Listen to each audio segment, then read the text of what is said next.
Hi guys, today నా video వచ్చేసి rice flour face pack అండి. ఫస్ట్ నేను వీడియో చేస్తేనే వాయిస్ ఓవర్ ఇచ్చాను. బయట కొంచెం ఈ డిస్టర్బెన్స్ల వల్ల దాన్ని మళ్ళీ మ్యూట్ చేసేసుకొని మళ్ళీ నేను వాయిస్ ఓవర్ ఇవ్వాల్సి వచ్చింది. అందుకని కొంచెం వాయిస్ అనేది నాన్ సింక్ అవుతుంది. ఇదైతే rice flour face pack already నేను వీడియో అయితే అప్లోడ్ చేస్తున్నానండి నా ఛానల్లో చూడండి. రైస్ ఫ్లోర్ ఫేస్ ప్యాక్ అని ఉంటుందండి. ఇదైతే నో సైడ్ ఎఫెక్ట్స్ అండి. ఫుల్ హోమ్ మేడ్ టిప్ అనమాట. మనం బయటికి వెళ్ళి వచ్చినప్పుడు కానీ డల్గా ఉంది అనుకున్నప్పుడు ఈ రైస్ ఫ్లోర్ ఫేస్ ప్యాక్ అయితే ట్రై చేయండి.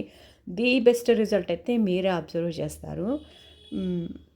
మందికి ఆయిలీ స్కిన్ ఉంటుంది కాబట్టి వాళ్ళు కోకోనట్ ఆయిల్ అనేది అప్లై చేయక్కర్లేదు, దీంట్లో యాడ్ చేయక్కర్లేదు. డ్రై స్కిన్ వాళ్ళు మాత్రం కంపల్సరీగా కోకోనట్ ఆయిల్ అనేది యాడ్ చేసుకున్నామంటే మాయిశ్చరైజింగ్ అనేది చాలా బాగుంటుందండి. నేను ఈ హెయిర్ ప్యాక్ ఎప్పుడైతే వేస్తానో అప్పుడు compulsory weekly 2 times hair pack వేసుకుంటాను. అలాగే ఈ 2 టైమ్స్ ఈ ఫేస్ ప్యాక్ అయితే ట్రై చేస్తానండి. చాలా అంటే చాలా బాగుంటుంది. ఇదైతే మనము జస్ట్ ఫుల్గా నార్మల్గా చేతితోనే అప్లై చేసేసుకుంటున్నాను. ఇలా అప్లై చేసేసుకొని ఒక 10 మినిట్స్ తర్వాత బాగా డ్రై అయిపోతుంది కదా. డ్రై అయిన తర్వాత మనం ఆపోజిట్ డైరెక్షన్లో వాష్ చేసుకుంటూ బాగా ఫేస్కి రఫ్ చేసుకున్నామంటే ఈ డెడ్ సెల్స్ అన్నీ క్లియర్ అయిపోతుంది. అలాగే ఈ బ్లాక్ హెడ్స్ ఉన్న వాళ్ళకైతే చాలా బాగా యూజ్ అవుతుందండి. మనం బ్లాక్ హెడ్స్ ఉన్నప్పుడు ఈ నోస్ మీద ఎక్కువ రబ్ చేసుకుంటూ ఫేస్ వాష్ చేసుకున్నామంటే చాలా బాగుంటుందండి.